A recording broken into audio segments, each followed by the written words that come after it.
Hey.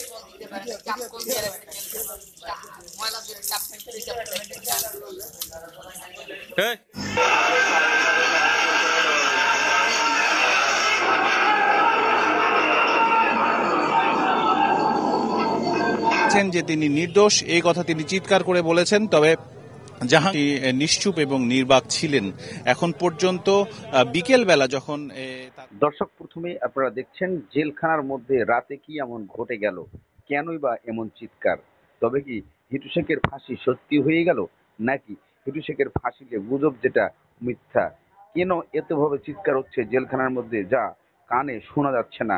যারা আশেপাশে জেলখানা ছিল তারা কিছু ভিডিও চিত্র দিয়েছে, কিন্তু কিছু অংশ দেখা যাচ্ছে না, শুধু চিৎকার আর চিৎকার। তাহলে কি এমন ঘটেছে জেলখানার মধ্যে, যা আমরা এটা অবাক তথ্য ধরে তুলে ধরছি। চলুন আমরা কিছু এই শব্দগুলো শুনে আসি জেলখানা।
আমরা কি খাবো?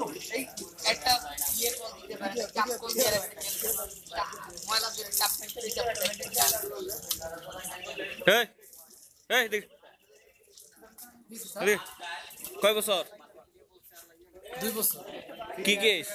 ওই হাফ মার্ডার। Half murder? আচ্ছা যা খাইতে যা। এই দিকে সেভেন মার্ডার। আমি সালাম স্যার। হ্যাঁ ওয়ালাইকুম। এদিকে। জি স্যার। কয় বছর? স্যার 3 বছর, বেশি না। কি কেস? Half murder. ওই হাফ মার্ডার তুই হাফ মার্ডার। আর একটু লে বইরা আচ্ছা যা খাইতে যা ডাল দিছি যা। হ্যাঁ হাফ মার্ডার।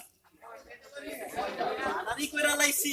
একটা তো ফুল মার্ডার আছে, ওটা খালি বাইরে গিয়ে হাফ মার্ডারে ঢুকছি। যদি এই ভিডিও দেখার পরে আপনাদের মন্তব্য কমেন্টসে জানাবেন যে আসলে কি ঘটেছে এই ঘটনাটি, যা আপনারা অনেকেই প্রশ্ন তুলে ধরেছেন। আসলে এটা কি মূলত জেলখানা নাকি অন্য কোনো জায়গা, এমন প্রশ্ন অনেকেই করেছেন। তবে যার জানা থাকবে অবশ্যই কমেন্টের মাধ্যমে জানিয়ে দিবেন।